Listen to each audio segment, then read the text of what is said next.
김성수님, 박사님 말씀 듣고 비타민 복용 식전에 하고 식후 혈당 재본이 좀 낮게 나오는 것 같습니다. 이렇게 적어주셨네요. 축하드립니다. 네, 그렇게 해서 계속 잘 해보시면은 좋은 결과가 있을 것이다 라고 생각을 합니다. 제제님, 콜라겐과 물이라고 이렇게 적어주셨네요. 행복수호신, 건적외선으로 여러 가지 질환을 치료한다는데 건적외선은 어떤 원리에 의해서 치료 효과를 나타내는 것입니까? 자, 원적외선, 건적외선 다 똑같습니다. 적외선 파장을 이 피부의 세포에 쏘아주게 되면 이 세포 속에 들어있는 분자가 저 적외선 파장을 받아서 운동을 합니다. 분자가 이렇게 떨린다라는 거죠. 그리고 이 떨리고 있는 것보다 더 강한 에너지가 들어오게 되면 이 결합이 깨져버립니다. 네, 그런 원리. 건적외선도 같은 원리. 원적외선도 같은 원리. 심지어는 여러분 아마 자외선, 네, 들어보셨죠, 그죠? 자외선을 피부에다가 계속 쏘면요, 피부가 타버립니다. 피부가 타버린다, 벗겨져 버린다, 이런 원리하고 같은 겁니다. 건적외선, 네, 원적외선 다 같은 네, 원리인데요. 이 자외선 파장은 에너지가 훨씬 더 강하기 때문에 타버리는 데까지 가버리게 되는 거죠. 그리고 네, 이 상원사 이렇게 적으신 걸로 읽어지는데요. 치아가 시큰거리고 아파요. 네, 치아가 아프면 치과에 가시면은 아주 좋은 결과를 얻을 수 있을 것이다 라고 생각이 되어집니다. 네. 한민지님 콜라겐이라고 적어주셨고요. 비움님, 박사님 역류성 식도염의 방법 좀 부탁드립니다. 역류성 식도염은 위장에 생긴 염증을 해결을 보셔야 식도 문제가 저는 해결이 되어진다라고 생각을 합니다. 결국은 역류성 식도염이 일어나게 된 근본적인 원인은 뭐냐면 위장에 염증을 가지고 있어서 그렇고, 위장에 염증이 일어난 이유는 소화가 안 돼서 그렇다. 그래서 결국 소화를 잘 되게 해야 위장이 염증이 사라지게 되고, 염증이 사라져야 식도도 괜찮아진다. 이런 개념으로 저는 해석을 하고 있습니다. 그래서 결국 소화가 잘 되도록 하려면 어떻게 해야 되느냐라는 건데요. 이 위산 부족으로 소화가 안 되는 경우가 허다하게 일어나고 있으니 위산을 잘 나오게 하든가, 또는 위산을 보충시켜 주는 게 중요한데, 위산을 보충시킨다, 위산을 먹어야 된다는 얘기가 되는데 위산은 아무데도 안 팝니다.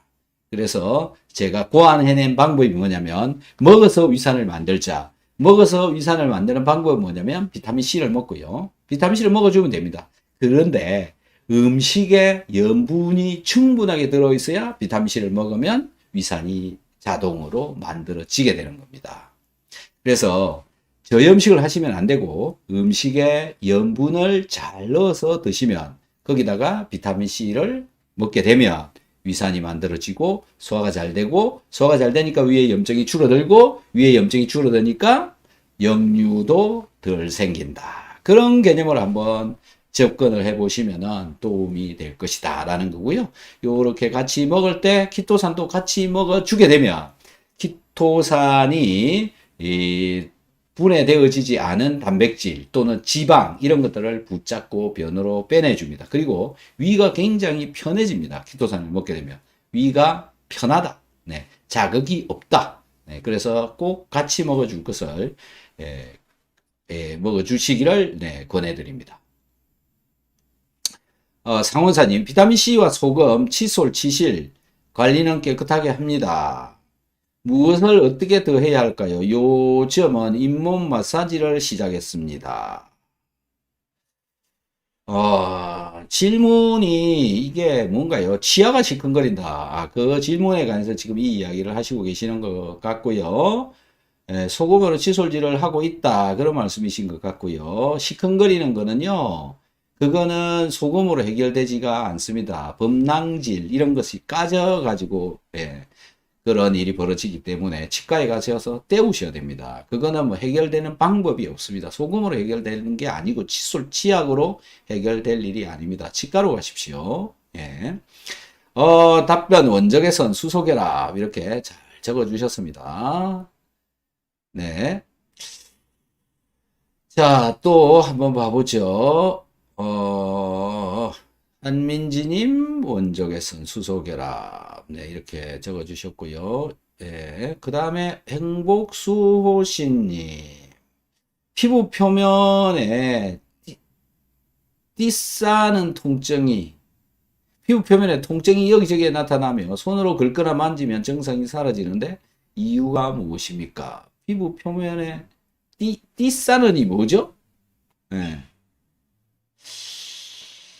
띠싸는이라고 하는 게 뭔지 모르겠네요. 어쨌든 뭐 그냥 어떤 통증이 있다 그런 말씀이신 것 같은데 여기저기 나타난다. 통증이 나타나는데 긁거나 만지면 증상이 사라진다.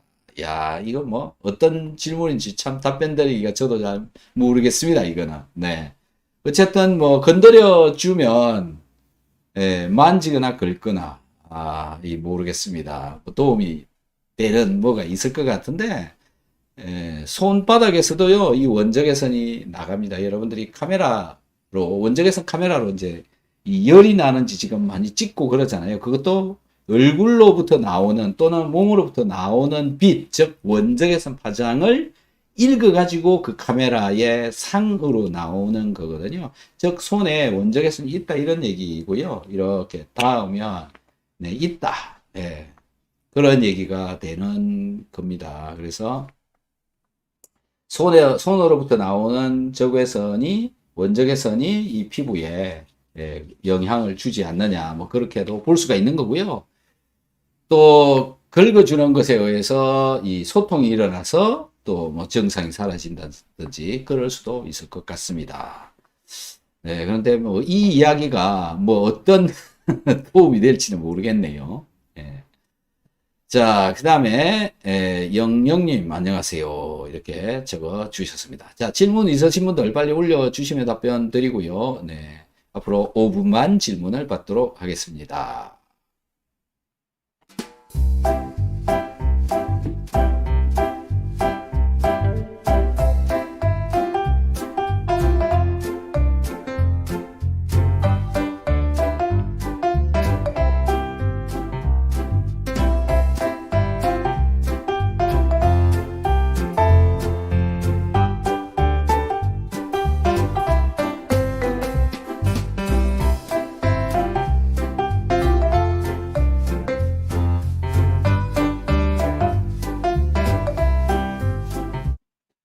자, 또 질문. 키토산이랑 한약과 같이 먹으면 효과 없이 변으로 빼내나요? 이렇게 적어 주셨는데요. 같이 먹어버리면요. 키토산이 한약 속에 들어있는 약물들 중에서 이 지용성 또는 마이너스성 성질을 가진 분자나 그다음에 지용성 물질 이런 것들을 붙잡습니다. 같이 먹으면 붙잡고요. 붙잡혀서 변으로 빠져나갑니다. 그래서 키토산은 식전에 드시고요.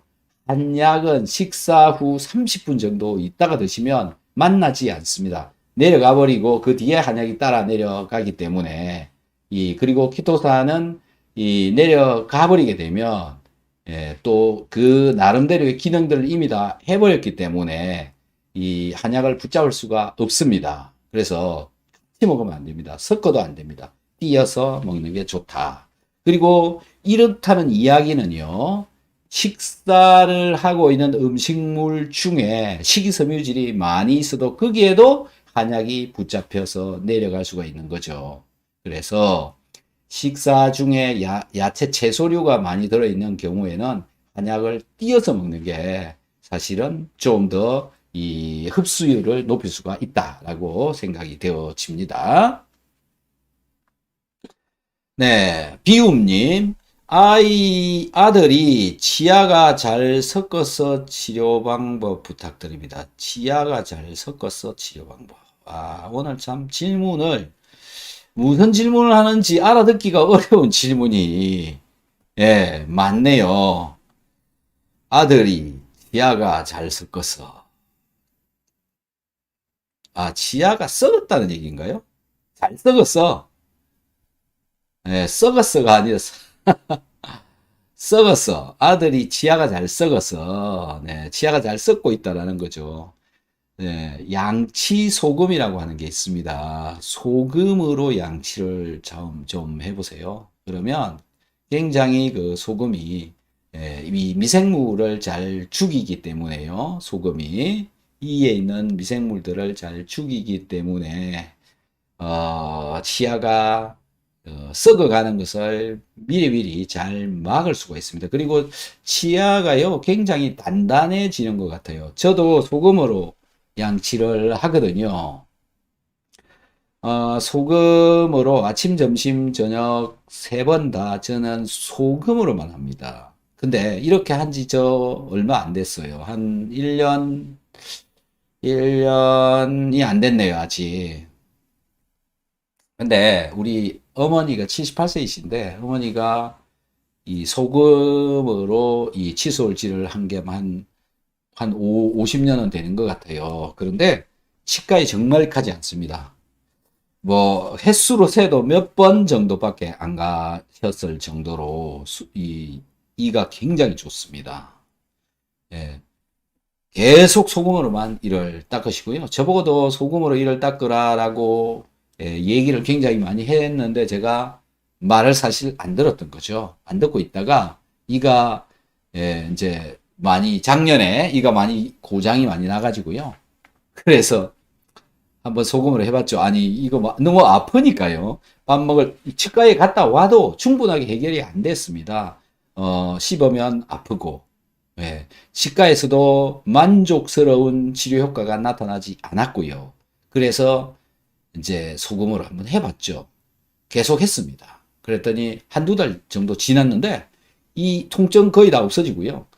그 다음에 이가 굉장히 단단해지는 그런 결과를 보았다라는 건데요. 소금으로 이를 닦아보면 닦을 때마다 미생물이 닦아져 나오는 것을 제가 이렇게 눈으로 이제 뭐 확인을 하는 거지만 뭔가 누렇게 닦여져 나옵니다. 한번 제 방송을 들으시는 분들은 쏙는 셈 치고 고운 소금으로 이를 한번 닦아 보십시오. 정말 도움이 되는 거고요. 저는 이제 치약은 별로 안 쓴다. 거의 치약으로 이 닦는 경우, 소금이 없을 경우에 치약으로 이 닦고요. 그 외에는 대부분 다 소금으로 이를 닦는다. 적극 추천합니다. 소금.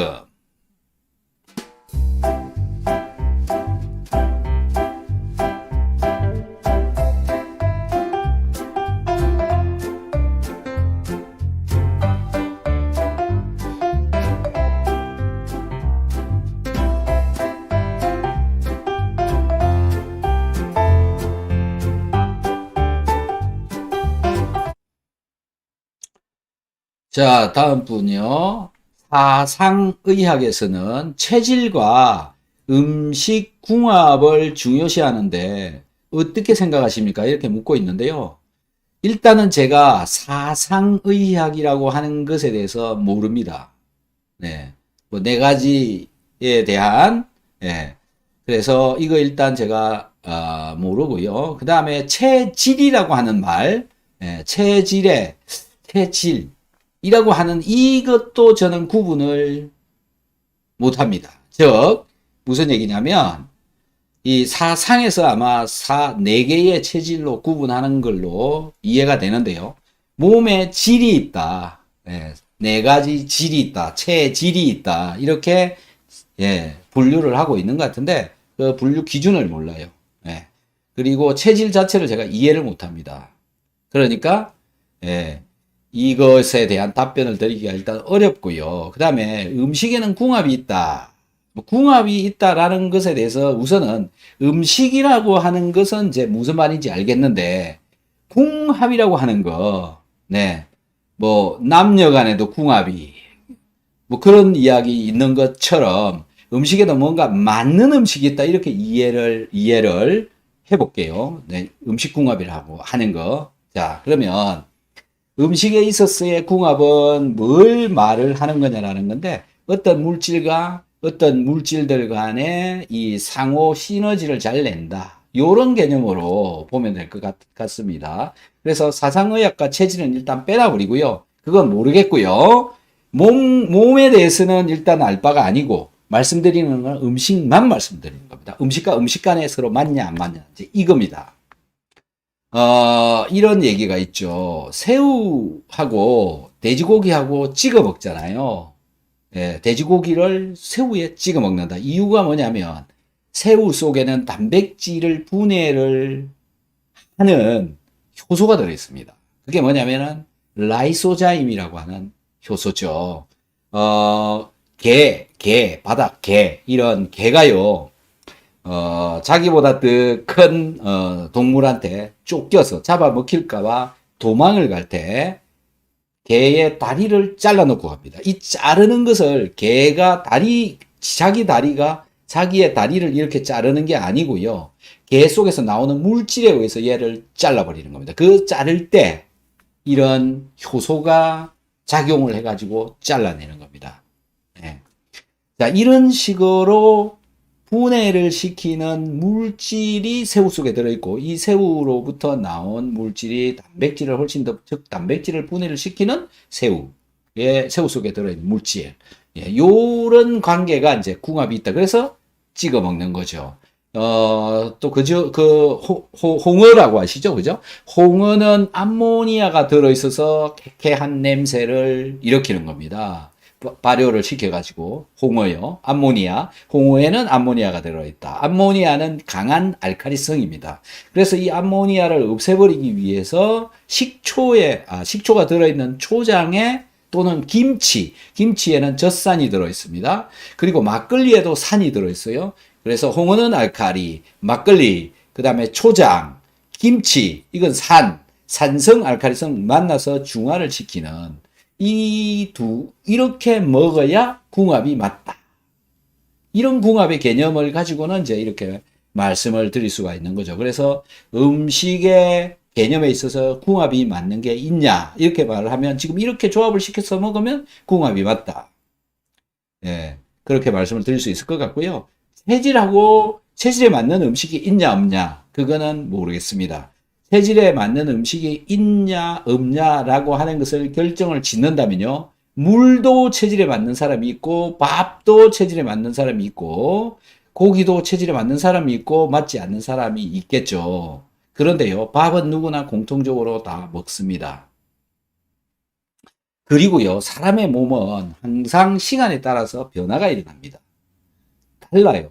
조선시대의 사람의 몸과 지금 현재에 살고 있는 사람들의 몸의 차이는 엄청나게 많이 차이 납니다. 우선 몸무게, 키, 이런 것부터 다릅니다. 그런데 조선시대에 먹고 있는 한약을 거기에 맞추어서 먹는다. 이게 말이 되냐? 네, 저는 전혀 안 맞다고 생각합니다. 그래서 변화가 분명히 있고 변화에 따라서 맞추어져야 되지 않느냐라는 거고요. 맞냐, 있냐, 없냐, 이것에 대해서는 뭐 말은 좀 되게 길어졌는데요. 네, 저는 일단 모르겠습니다. 네, 모릅니다라는 답밖에 드릴 수밖에 없습니다.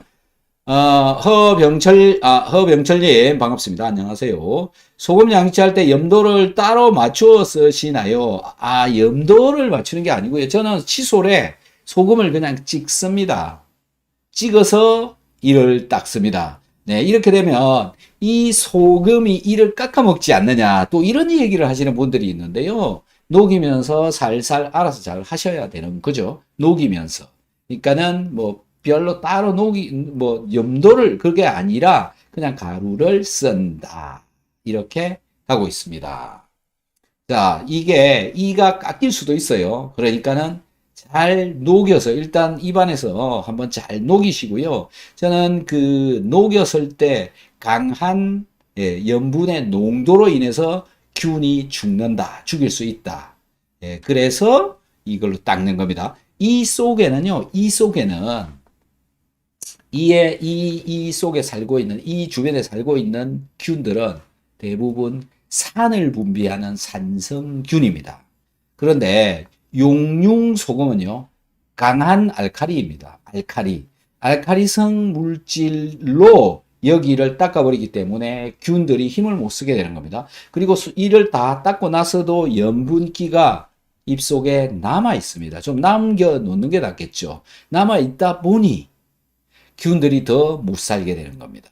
그래서 염분 잘 사용해 보시면 이 치아, 이를 보호하는 데 굉장히 도움이 많이 되는데, 치약을 쓰는 것보다는 정말 수준 차이가 너무 많이 날 정도로 저는 적극 소금을 추천을 하는데요.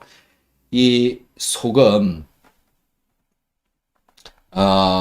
이가 이 문제가 그러니까 소금 때문에 이가 문제가 될까봐 소금을 안 쓰는 거는, 예, 이 소금을 써서 이를 튼튼하게 만드는 이점이 훨씬 더 많기 때문에 이게 더 유리하다라고 생각을 합니다. 그래서 뭐 여러분들도 한번 사용해 보시면 뭐 될 것 같습니다.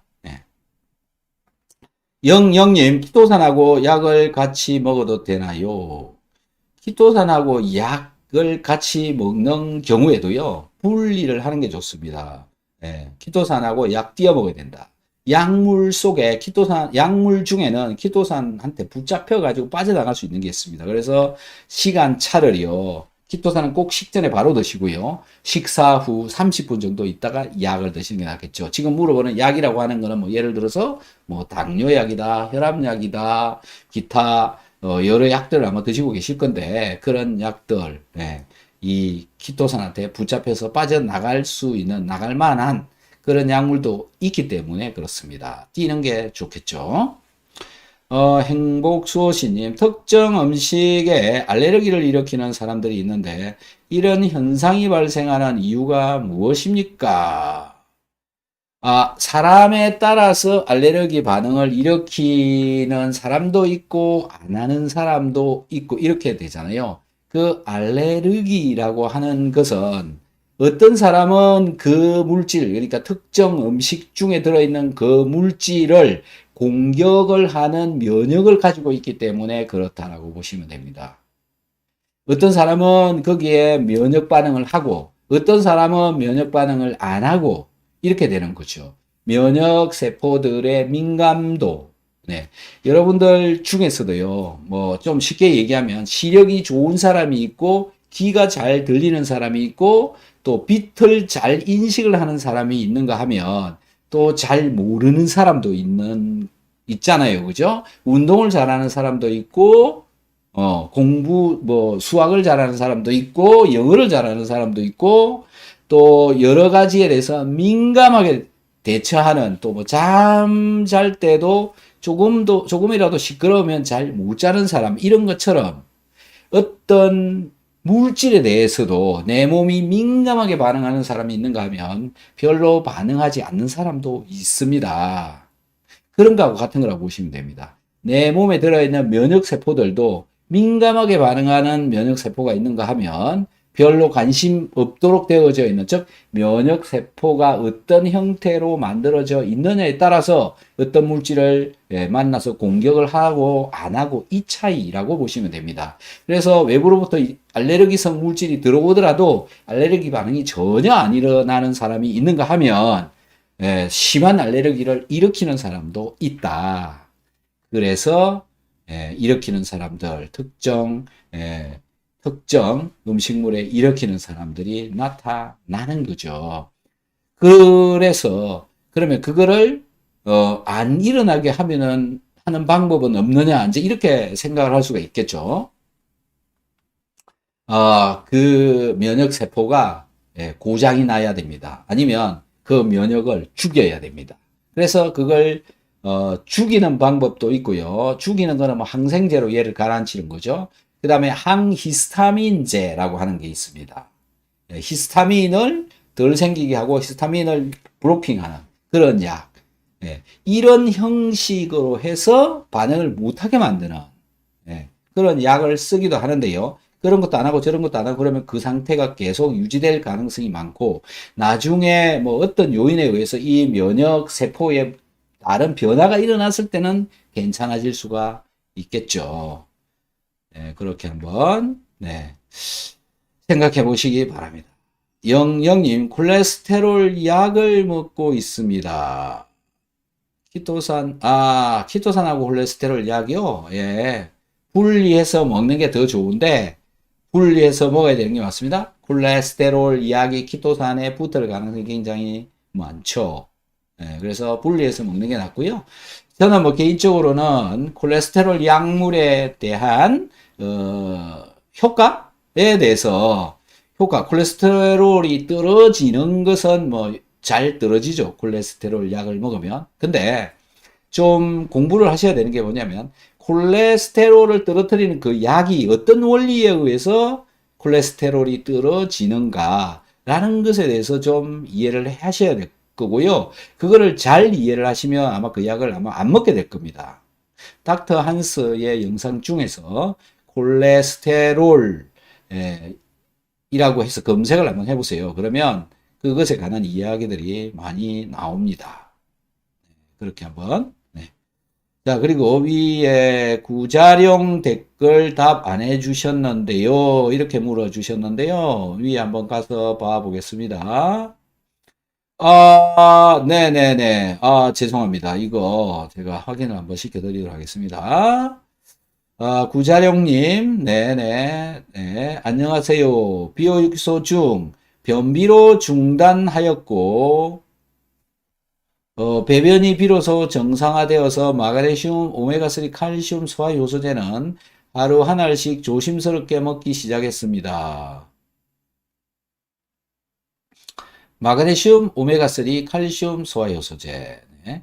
유산균도 먹고 소금도 2티스푼 정도, 비타민 키토산 먹기 두렵네요. 어떻게 하나요? 평소에도 배변이 된 상태입니다. 자, 물 하루에 2리터 이상 드시고요. 물을요. 그 다음에 유산균은 1개 드시고요. 소금도 2티스푼을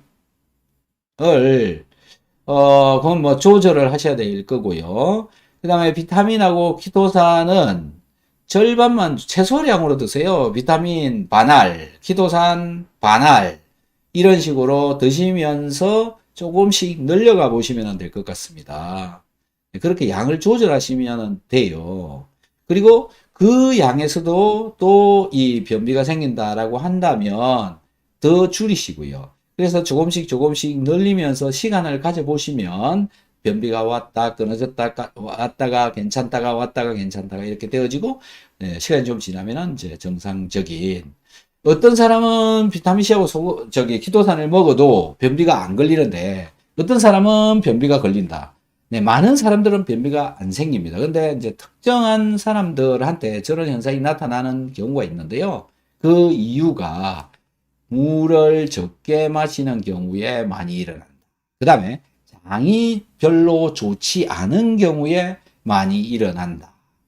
라는 겁니다. 그리고 몸이 너무 안 좋으신 분들, 몸이 좋아지다 보면 몸의 수분 사용량이 증가해서 변비가 발생하기도 한다라는 겁니다.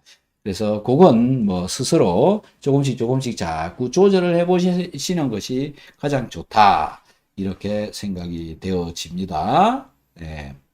답변이 되셨는지요? 또 더 궁금한 게 있으시면 빨리 적어 주시기 바랍니다.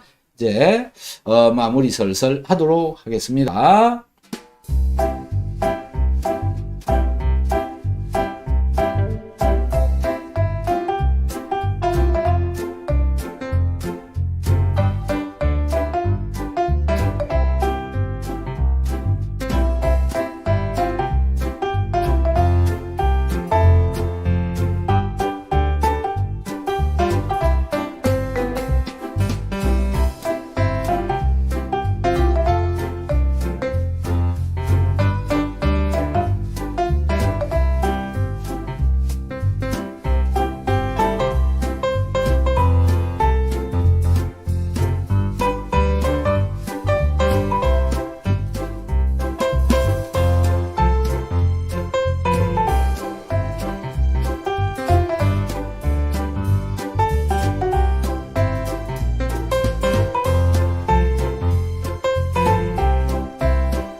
옛부터 장수의 비결은 소식이라 했습니다.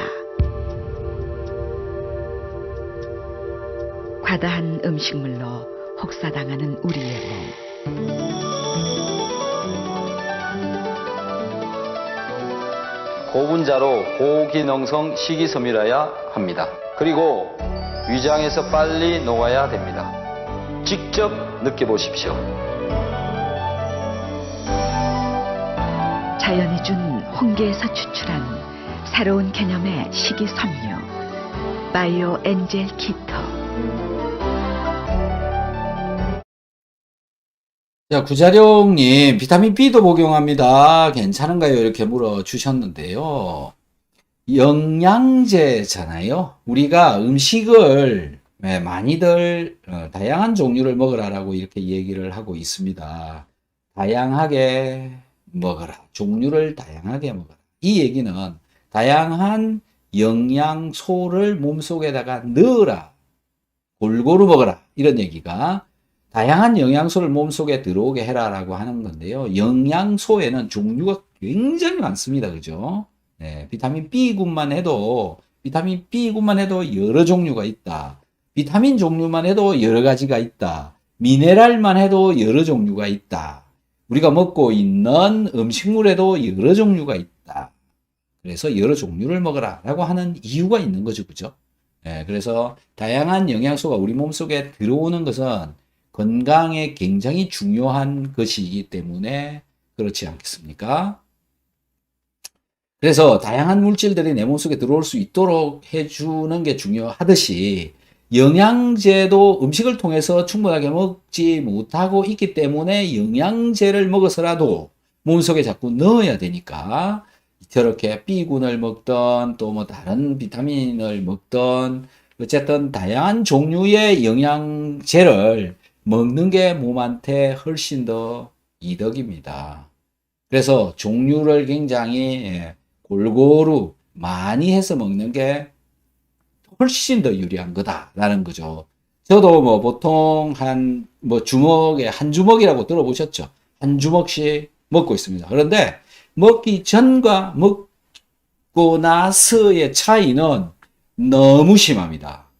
네, 차이가 굉장히 많이 나니까요. 한 번이라도 한번 해보시는 게 좋습니다. 다양한 종류를 먹어보고요. 그 다음에 안 먹어보고요. 한 번만이라도 해보시면 표시가 나니까 알 수 있는 거죠. 어차피 먹으라고 만들어져 나온 거니까 먹어서 손해볼 일은 없는 겁니다. 네, 영양제는 종류가 너무 많고요. 너무 많더라도 그걸 골라서 계속 또 돌아가면서 먹어주는 것이 영양 성분이 골고루 몸속에 들어가도록 할 수가 있다라는 겁니다. 그래서 B군, C군, C군, C 한 개밖에 없죠? 죄송합니다. 네. 그 다음에 미네랄 종류도 골고루 잘 드셔보시기 바랍니다. 네. 박경숙님, 네. 반갑습니다. 식사 후 바로 영양제 먹는데 키토산과 관계가 있는지요? 이 이야기가 키토산을 식전에 바로 먹고요. 영양제는 식사 후에 바로 드셔도 괜찮습니다. 키토산하고 음식하고 만나서 다 미리 반응을 해버리기 때문에 식사 후에 들어오는 영양제는 키토산하고 만나더라도 거기에 붙을 수가 없습니다. 그래서 크게 걱정 안 하셔도 됩니다. 영양제는 그렇게 드시면 될 것 같습니다. 정정숙님 반갑습니다. 비타민C 가루 구매했는데 알약 못 먹는 고딩 딸에게 먹여보려는데 어떻게 먹이면 될까요? 물에 녹여서 타서요. 마셔도 되고요. 근데 굉장히 쉽니다. 그리고 위장벽에 염증이 있거나 장에 염증이 있으면 먹고 나서 좀 있으면 설사를 합니다. 그래서 알을 먹는 게 낫고요. 그 알을 못 먹는 경우에는 저 가루를 먹는 게 아니라 알을 깨가지고 먹는 게 더 좋습니다. 일반적인 비타민C 가루하고 알을 깬 가루하고 같지 않습니다. 네. 그렇게 먹는 방법이 있죠. 그 다음에, 얼마나 양을 먹일지 모르겠습니다만은 2, 3g 정도를 물에 타가지고 먹으면요. 거의, 자극이 가가지고 설사를 할 수도 있습니다. 그래서 미리 얘기를 해놔야 됩니다. 잘못 이해를 해버리면요. 영원히 비타민C를 안 먹어버릴 수도 있습니다. 그래서 이해를 시켜놔야 됩니다. 이걸 먹으면 네가 설사할 수도 있다. 라는 것을요. 네.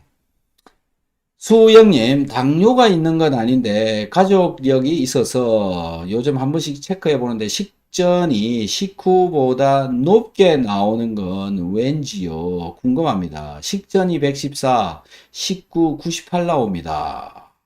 아, 신기하네요. 허허, 신기하네요. 신기해. 아, 이거는요. 자, 식사 전에는 수분량이 적다가 식사 후에 수분량이 증가해가지고 물이 몸속에 계속 들어간다. 이렇게 해서 묽어진다. 예. 자, 식후 1시간? 2시간? 식사하고 나서 바로? 어느 건가요? 예, 어느 건지도, 예, 차이가 있는 거고요. 근데 보통 식후 1시간이나 2시간이면 뭐 거의 올라가야 되는 게 맞고요. 그리고 식후에 바로 쟀다면 뭐 근데 식후에 바로 재는 사람들이 별로 없으니까 1시간 정도 뒤에 잰 게 저 정도 나오는데 그렇다. 그래도 좀 애매한데요. 식사를 혹시 탄수화물을 전혀 안 드시는 건가요? 어. 뭐 탄수화물을 거의 별로 안 먹으면서 그러면 그럴 수도 있고, 아, 2시간이나, 아, 2시간. 2시간 뒤에 저렇게 떨어진다. 그러면 여러분 재봐야 될 것 같은데요. 이렇게 한번 재보십시오. 식전 114 나오는데 식후에 바로 재시고요. 그 다음에 30분 뒤, 식후 30분, 1시간, 1시간 반, 2시간. 요걸 다 재보세요.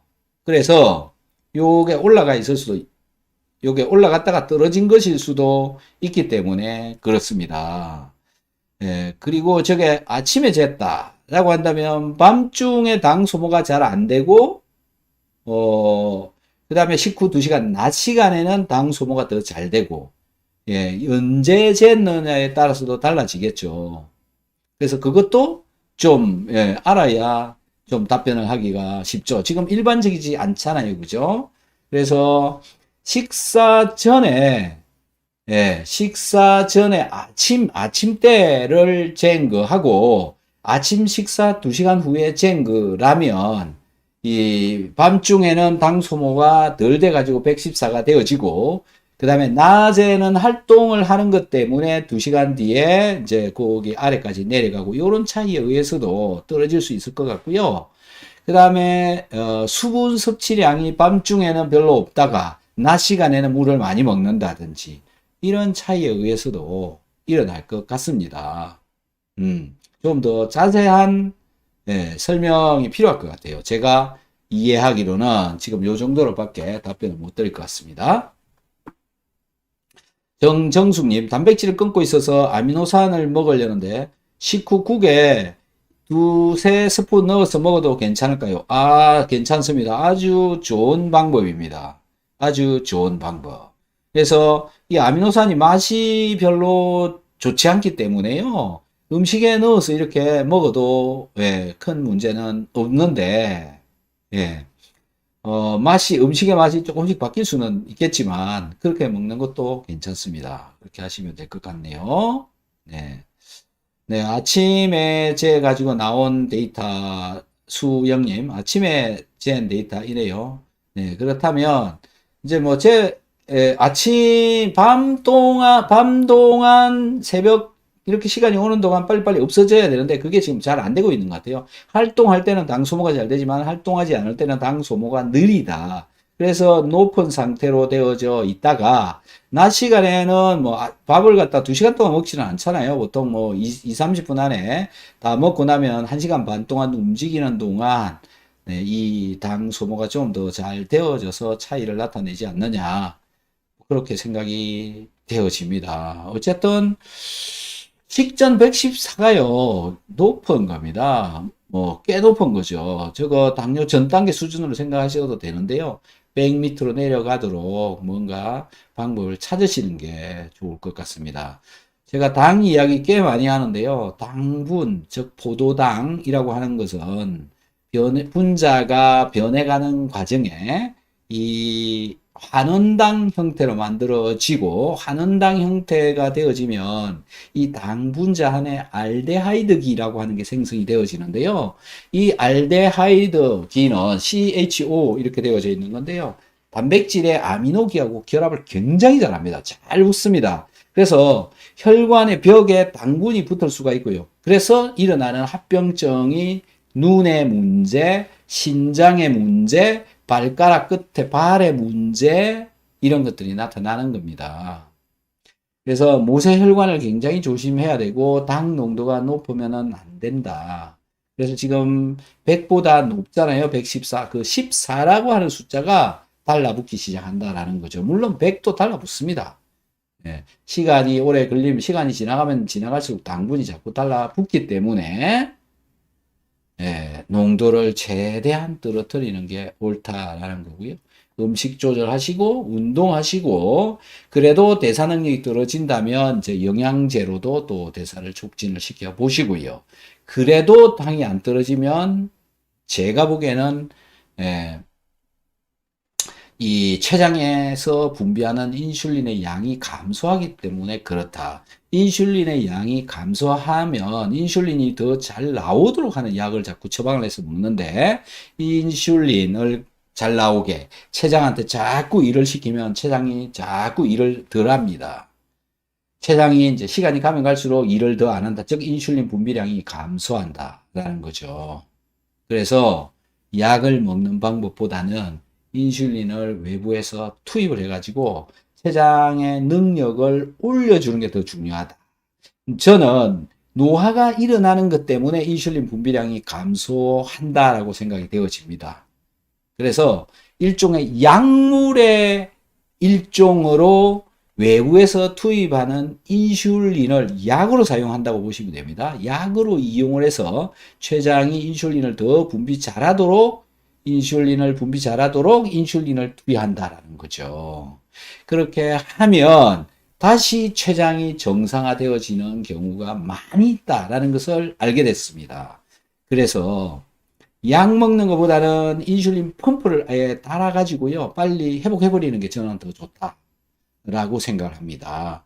참고가 되었으면 합니다.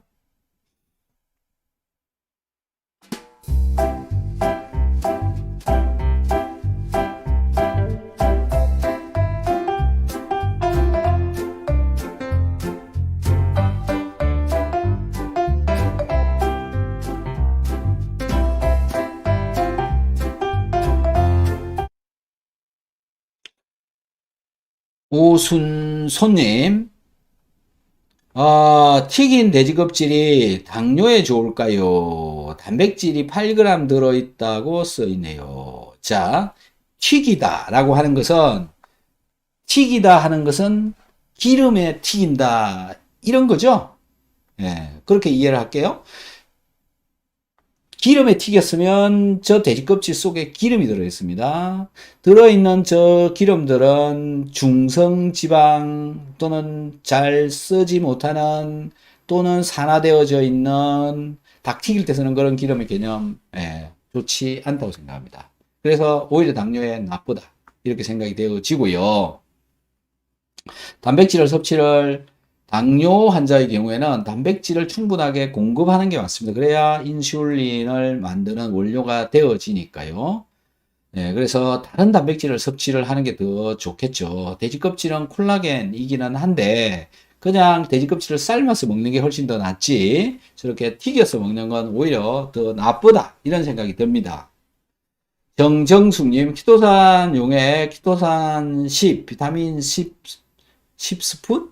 물 500ml 만들어서 소주잔 한 잔 식후에 마시고 배가 빵빵 알 먹는 것보다 더 그런 것 같아요. 알 먹는 것보다 더 그런 것 같아요. 더 그렇다는 뭐가 더 그렇다는 건지는 잘 모르겠고요. 키토산 R은 13개 정도를 넣어야 되고요. 비타민은 10g 정도 넣으면 됩니다. 스푼이 뭐 얼마나 큰지 모르겠지만은 10g이요. 그리고 물 500ml 이렇게 드시면 될 것 같고요. 배가 빵빵한 게 알 먹는 것보다 더 빵빵하다 그 말씀이신 것 같은데 그럴 수 있죠. 네. 배가 빵빵해지는 이유는 몸에서 가스가 많이 발생한다. 이런 얘기로 저는 들려요. 그래서 가스가 더 많이 발생한다라는 게 맞다면 가스가 왜 많이 발생할까요? 라는 걸 생각을 하셔야 됩니다. 그 가스는 어디로부터 만들어져 나오느냐라는 건데요. 내가 섭취한 음식물이 대사가 되어진 뒤에 나오는 게 가스입니다. 자, 내가 섭취한 음식물이 대사가 되어진다, 더 잘 되어진다, 이 이야기가 되는 거잖아요. 가스가 많이 발생한다는 이야기는. 자, 그러면 가스가 발생하는 게 좋을까요? 안 발생하는 게 좋을까요? 여러분들의 판단에 맡기겠습니다. 하지만 발생되어진 가스가 안 빠져나가니까 불편한 거잖아요. 그러니까 결국은 뭐냐면 빠져나가지 않은 가스가 내 몸에 있다. 즉 가스가 왜 안 빠져나가는 몸일까? 가스를 잘 빼내지 못하는 내 몸이 문제가 있는 거죠. 그걸 고치셔야 되는 겁니다. 가스를 잘 빠져나가도록 하는 몸으로 만들어야 된다는 거죠. 그래서 가스가 잘 빠져나가도록 하려면 염분이 충분하게 있어야 된다. 소금이 부족한 분들이 가스가 주로 많이 쌓입니다. 그래서 결국 염분이 부족한 몸이다라고 하는 그게 증명이 되어지는 거죠. 그렇다고 해서 또 염분을 막 많이 먹어버리면 또 곤란합니다. 왜 그러냐면 혈압이 올라갈 수도 있기 때문에 그렇습니다. 혈압이 올라가는 사람도 있고요. 염분을 좀 많이 먹었을 때 혈압이 올라가지 않는 사람도 있고 붓는 사람도 있고 붓지 않는 사람도 있고 다양합니다. 그렇지만 그건 양을 조절을 하는 것을 통해서 잘 좀 이렇게 괜찮아질 때까지 적절하게 먹는 게 좋죠. 그래서 균형이 잡힌 밸런스 있게 먹는 게 굉장히 중요합니다. 뭐든 과하면 손해고요. 없어도 안 됩니다. 그래서 잘 맞추어서 드시기 바랍니다. 결국은 이제 정정숙님은 키토산을 액체로 먹는 것이 훨씬 더 몸에 도움이 되어진 것이다. 이렇게 되어지는 거죠. 진성수님, 간헐적 단식으로 2끼 식사하는데 박사님 강의 듣고 비타민 복용하고 있습니다. 세 알 2번 먹고 있는데 잘 하고 있는 건가요? 또 식후 혈당이 좀 낮아지는 것 같은데 맞나요? 네, 맞습니다. 그리고 2번 먹는 것보다는 3번 먹는 것도 좋습니다. 비타민은 3번 먹는 게 훨씬 더 좋고요. 더 먹을 수 있으면 더 먹는 것도 괜찮습니다. 그리고 빈속에 먹을 수 있냐? 이렇게 질문을 하시는 분들이 많는데 원래는 비타민은 빈속에 먹어도 꽉 찬 속에 먹어도 언제 먹어도 아무렇지도 않습니다. 빈속에 먹었을 때 무슨 문제가 일어난다면 그 위장이 문제가 있는 겁니다. 위장이 잘못되어 있는 겁니다. 위장에 염증을 가지고 있으면 비타민C가 속을 쓰리게 할 수 있습니다. 하지만 비타민C를 먹음으로 해서 속이 쓰리다. 그것 때문에 비타민C를 안 먹는 것보다 비타민C를 먹고 속이 쓰리더라도 조금씩 양을 잘 조절해서 먹으면 그 속쓰림이 사라진다. 즉, 이 위벽의 염증이 사라진다라는 거고요. 위벽 염증을 없애는 방법, 가장 좋은 방법이 비타민C를 먹는 방법이다 라고 저는 생각이 되어집니다. 비타민C 잘 챙겨 드셔보시기 바랍니다. 오순손님 반갑습니다. 감사합니다. 월마트에서 팔고 있어요. 미국에 살고 있는 교포입니다. 도움 많이 되었습니다. 월마트에서 뭘 팔고 있다는 거죠? 튀긴 돼지 껍질. 그거 드시지 마세요. 절대 드시지 마세요. 별로. 차라리 그냥 돼지 껍질을 삶아서 드시는데, 그거를 드실 때마다 소화효소제를 같이 먹어버리든가, 그거를 믹서 같은 데다가 갈아가지고 드시거나, 그 다음에 그 돼지 껍질을요, 냉동실에 넣었다 뺐다 한 10번 정도 해가지고 먹으면 훨씬 더 유리합니다. 훨씬 더 좋습니다. 그렇게 한번 해보세요. 몸무게 47kg고 빈속에 먹어도 돼요? 이렇게 또 깜짝 놀라시는 분이 있네요. 빈속에 먹어도 원래는 빈속에 먹어도 아무렇지도 않고요. 빈속에 먹어도 되는 게 비타민 C입니다. 모두 다 지금 비타민 C를 빈속에 먹으면 안 된다라고 이해를 하고 있는 이 오해, 잘못되어져 있는 거죠.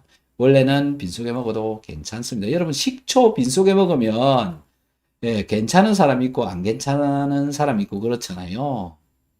근데 식초보다 비타민C가 훨씬 더 안전합니다. 그래서요. 어쨌든 비타민C를 먹고 속이 쓰리다라고 한다면 이 위장벽에 염증이 있는 거다. 그래서 비타민C는요. 내 위장에 염증이 있는지 없는지 진단을 하는데도 쓸 수가 있습니다.